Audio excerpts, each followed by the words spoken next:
South ఇండియాలోనే అతి తక్కువ ధరలకి రత్నాలనందించే ఏకైక సంస్థ 6JVR.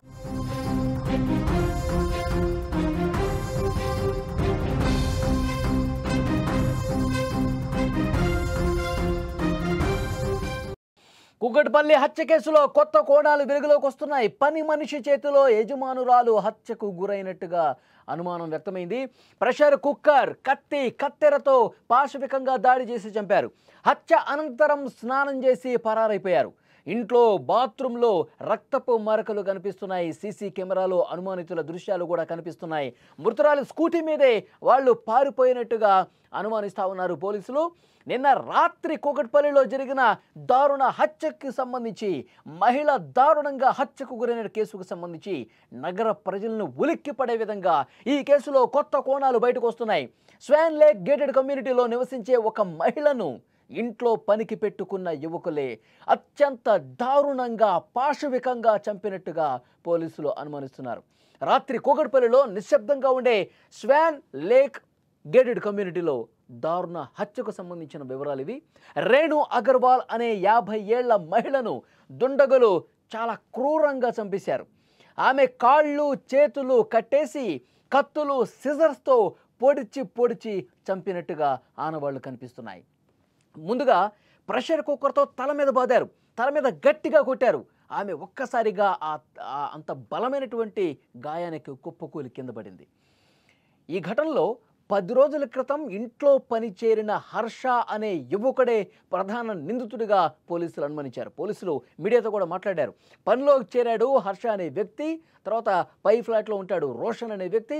వీళ్ళిద్దరూ కలిసే ఈ దారుణానికి ఒడిగట్టినట్టుగా మేము ప్రాథమికంగా అనుమానిస్తున్నాం. దానికి సంబంధించిన కొన్ని ప్రాథమిక ఆధారాలు మాకు లభించాయి. వాళ్ళ మీదే మేము అనుమానం వ్యక్తం చేశామని మీడియా కూడా వివరించిన పరిస్థితి. పోలీసులు ఇంకా ఈ కేసుకు సంబంధించి ఏం చెప్పారంటే, కూకట్పల్లిలోని ఈ గేటెడ్ కమ్యూనిటీలో నివసిస్తున్నటువంటి రాకేష్ అగర్వాల్ దంపతులకు 26 ఏళ్ల కొడుకున్నాడు. రాకేష్ బాలానగర్ స్టీల్ ట్రేడింగ్లో బిజినెస్ చేస్తూ ఉన్నాడు. రోజులాగే నిన్న ఉదయం తన కొడుకుతో కలిసి బిజినెస్ కోసం అక్కడికి వెళ్ళాడు. సాయంత్రం పూట రేణుకకు ఫోన్ చేశాడు. ఎన్నిసార్లు ఫోన్ చేసినా లిఫ్ట్ చేయట్లేదు. అరే ఒక్కసారి ఫోన్ చేస్తే సరే చూడలేదు అనుకుంటారు. రెండోసారి చేస్తే కొంత గ్యాప్ ఇచ్చి చేశాడు, అప్పటికైనా లిఫ్ట్ చేయాలి. మూడోసారి చేశాడు, లిఫ్ట్ చేయలేదు. నాలుగోసారి చేశాడు, లిఫ్ట్ చేయలేదు. అనుమానం కలిగింది, ఏదో జరుగుంటుంది, తనకి ఆరోగ్యం బాలేదా లేకపోతే ఇంకేమన్నా జరిగిందా అని చెప్పి ఒక్కసారిగా టెన్షన్ గురై ఇంటికి వచ్చాడు. ఇంటికి వస్తే బయట నుంచి లాక్ చేసి ఉంది. అతనికి అర్థం కాల ఎక్కడికి వెళ్ళింది, లోపలే ఉండాలి కదా. ఫోన్ ఏమో మోగుతున్నట్టుగా సౌండ్ వస్తుంది, కానీ ఆమె బయట లాక్ చేస్తుంది. ఏదో అనుమానం వచ్చి పక్క ఫ్లాట్లో ఉన్నటువంటి ఒక ప్లంబర్కి సమాచారం ఇస్తే అతని సాయంతో బాల్కనీ నుంచి లోపలికి వెళ్ళి చూస్తే ఒక్కసారిగా షాకింగ్ ఘటన. రక్తపు మడుగులో తన భార్యను చూసి వెలువెల్లాడిపోయాడు. వెంటనే పోలీసులకు సమాచారం ఇచ్చాడు. సమాచారం ఇవ్వడంతో పోలీసులు హుటాహుటిన అక్కడికి వచ్చారు. మొత్తం పోలీసులు కూడా ఈ కేసుకు సంబంధించి చాలా సీరియస్గా ఇన్వెస్టిగేట్ చేయడం ప్రారంభించారు. మొత్తం ఆధారాలు అక్కడ సేకరించారు. ఆ తర్వాత అక్కడున్న సీసీ కెమెరాలు కూడా పరిశీలించారు. ఈ ఇద్దరు యువకులు అనుమానంగా కనిపించారు. సీసీ ఫుటేజ్లో లిఫ్ట్ దగ్గర 2 యువకులు కనిపించారు. ఆ యువకులు కూడా చాలా అనుమానాస్పదంగా వాళ్ళ కదలికలు కనిపించాయి. ఆ తర్వాత స్కూటీతో వెళ్ళిపోతున్నటువంటి దృశ్యాలు కూడా రికార్డ్ అయ్యాయి. ఇప్పుడు మనకు అందుతున్నటువంటి ఇన్ఫర్మేషన్, వాళ్ళు స్కూటీ వేసుకుని వెనకాల ఒక బ్యాగ్ పెట్టుకొని పారిపోయేటువంటి దృశ్యాలు కనిపిస్తూ ఉన్నాయి. దీన్ని బట్టి క్లియర్గా వీళ్ళే చేసి ఉంటారని చెప్పి పోలీసులు అనుమానిస్తున్నారు. ఇంట్లో ఉన్నటువంటి నగదు, బంగారు ఆభరణాలు కూడా ఆ బ్యాగులో వేసుకుని, విలువైన వస్తువులు ఏమైనా ఉంటే ఆ బ్యాగులో వేసుకుని సీసీ కెమెరాలో మనకి కనిపిస్తూ ఉన్నారు. స్కూటీ మీద పారిపోతున్నటువంటి దృశ్యాలు కనిపిస్తున్నాయి. ఆ స్కూటీ కూడా ఎవరైతే మహిళ చనిపోయారో రేణు అగర్వాల్, ఆమెదే ఆ స్కూటీ అన్నట్టుగా తెలుస్తోంది. స్కూటీ ఆ తాళాలు కూడా ఇంట్లో నుంచి అపహరించి వాళ్ళు తీసుకొని ఆ విధంగా పారిపోయినట్టుగా పోలీసులు అనుమానిస్తున్నారు. ఇంకా వాళ్ళు పట్టుకుంటే కానీ అసలు విషయం బయటకు వస్తుంది. పోలీసులు క్లూస్ టీమ్తో కలిసి ఆ ఘటనా స్థలంలో ఉన్నటువంటి ఆధారాలు మొత్తం కూడా సేకరించిన పరిస్థితుంది. మృతురాలి ఒంటిపై, గొంతుపై కత్తిపోట్లు, సిజర్స్తో పొడిచినటువంటి గాయాలు కనిపించాయి. పోలీసులు అనుమానించినట్లుగా ఇంట్లో పనికి చేరిన హర్ష రేణును అత్యంత కిరాతకంగా చంపాడని అనుమానిస్తూ ఉన్నారు. హత్య తర్వాత హంతకులు ఇంట్లోనే స్నానం చేసినట్టుగా కొన్ని ఆధారాలు కనిపించాయి. అసలు ఈ హత్యకు సంబంధించి పోలీసులు సేకరించినటువంటి ఆ ఆధారాలు, ఆనవాళ్లను పరిశీలిస్తే ముందుగా ఒక బలమైనటువంటి వస్తువు ప్రెషర్ కుక్కర్తో తల మీద గట్టిగా కొట్టారు. ఆమె కిందకి స్పృహ తప్పి పడిపోయింది.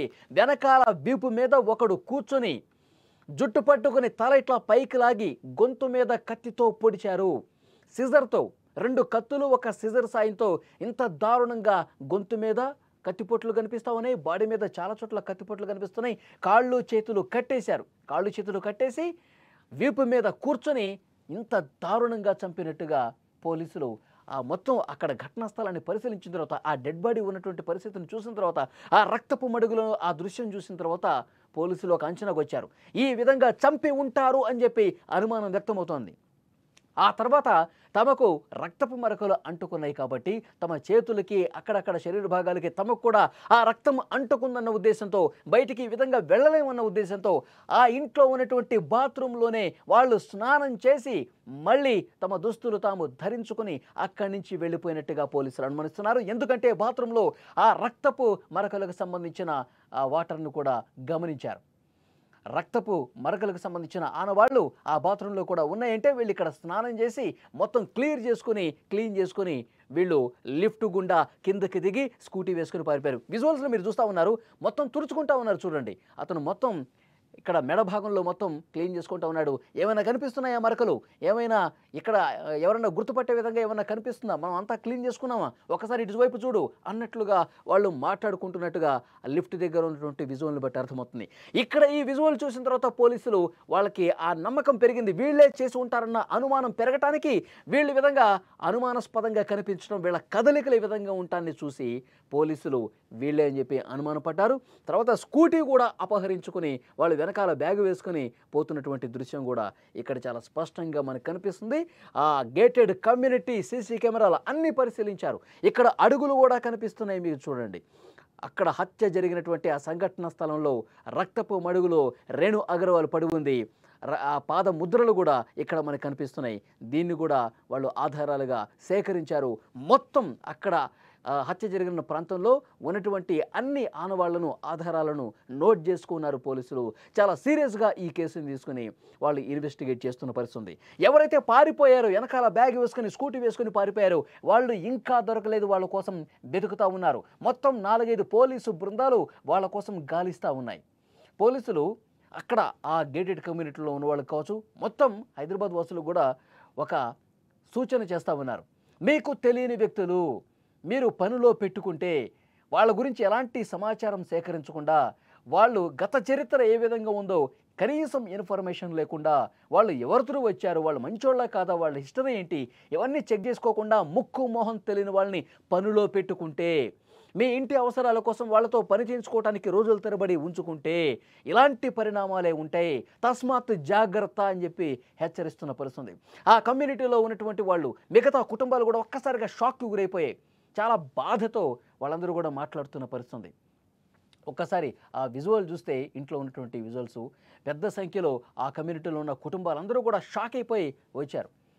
అసలు ఎప్పుడూ ప్రశాంతంగా ఉండేటువంటి ఈ అపార్ట్మెంట్లో, ఈ గేటెడ్ కమ్యూనిటీలో ఒక్కసారిగా ఇలా జరిగిందే అని చెప్పి విన్న తర్వాత మాకు భయం అనిపిస్తోంది. మేము చాలా షాక్ అయిపోయాం. గతంలో ఎప్పుడు ఇలాంటి ఘటన జరగలేదు. అసలు హైదరాబాద్లో ఎప్పుడు ఏం జరుగుతుందో, పక్క ఫ్లాట్లో కూడా ఏం జరుగుతుందో ఎవరు చెప్పలేని సిచ్యువేషన్ ఉంది. అసలు భద్రత ఉందా అపార్ట్మెంట్లో? ఒంటరిగా మహిళ కనిపిస్తే చంపేస్తారా? ఇంకా మాకు రక్షణ ఎక్కడ ఉంది అన్నట్టు అక్కడ ఉన్నటువంటి మహిళలు, కుటుంబాలు కూడా మాట్లాడుకుంటున్న పరిస్థితి. సో డెఫినెట్గా పోలీసులు చాలా సీరియస్గా ఇన్వెస్టిగేషన్ చేస్తూ ఉన్నారు, వేగంగా చేస్తూ ఉన్నారు. వాళ్ళని ఎట్టి పరిస్థితుల్లో పట్టుకుంటాం. అయితే చాలా కీలకమైనటువంటి ఆధారాలకు సంబంధించి, వాళ్ళకు ఉన్నటువంటి అనుమానాలకు సంబంధించి ఇక్కడ వీళ్ళు అనుమానాస్పద వ్యక్తులుగా కనిపించారు. వీళ్ళే చంపి ఉంటారు, వీళ్ళే నిందితులని పోలీసులు అధికారికంగా ఇక్కడ ప్రకటించేలా. వీళ్ళ మీద అనుమానం ఉంది. ఆ స్కూటీకి వెళ్ళిపోతున్నటువంటి విషయాలు కావచ్చు, ఆ పనిలో చేరినటువంటి వ్యక్తులు వీళ్ళు ఆ సీసీ కెమెరాలో అనుమానాస్పదంగా కనిపించినట్టు వీళ్ళు కదలికలు కావచ్చు, వీటన్నిటినీ బేరీజ్ చేసుకుని వీళ్ళే చంపి ఉంటారని చెప్పి ప్రాథమికంగా ఒక బలమైనటువంటి అనుమానం వ్యక్తం చేస్తూ వాళ్ళ కోసం గాలిస్తూ ఉన్నారు.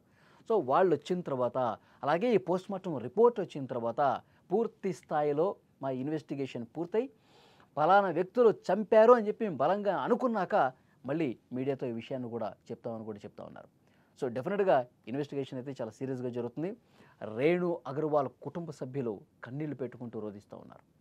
మాకు ఎవరితోనూ గొడవలు లేవు, మేము అందరితో మంచిగా ఉంటాం, అసలు ఇలా ఎందుకు జరిగిందో మాకు ఇంతవరకు అంతుపట్టట్లేదు. ఆ పని మనుషులు కేవలం దోపిడీ కోసమే, డబ్బుల కోసమే వచ్చారా, లేకపోతే ఇంకేదైనా రీజన్స్ ఉన్నాయన్నది కూడా పోలీసుల ఇన్వెస్టిగేషన్లో బయటపడే అవకాశం ఉంది. కానీ హైదరాబాద్లో పట్టపగలు ఇలాంటి దుర్మార్గమైనటువంటి ఇలాంటి హత్యలు జరగటం అనేది నిజంగా కలవరపెట్టే విషయం. నిజంగా కుటుంబాలు ప్రశాంతంగా తమ జీవితం గడపలేనటువంటి ఒక భయానక వాతావరణం ఉంది అంటంలో మాత్రం ఏమాత్రం డౌట్ లేదు. కానీ పోలీసులు చెప్తా ఉన్నారు, మీరు పనిలో పెట్టుకునేటప్పుడు మీరు ఎవరితో అయినా సరే సంప్రదించి పనిలో పెట్టుకునే సమయంలో వాళ్ళ హిస్టరీని ఒకసారి చెక్ చేయండి. ముక్కు మొహం తెలియని వ్యక్తుల్ని ఈ విధంగా పనిలో చేర్చుకుని మీ ప్రాణాల మీదకు తెచ్చుకోవద్దని కూడా హెచ్చరిస్తున్నటువంటి పరిస్థితి ఉంది.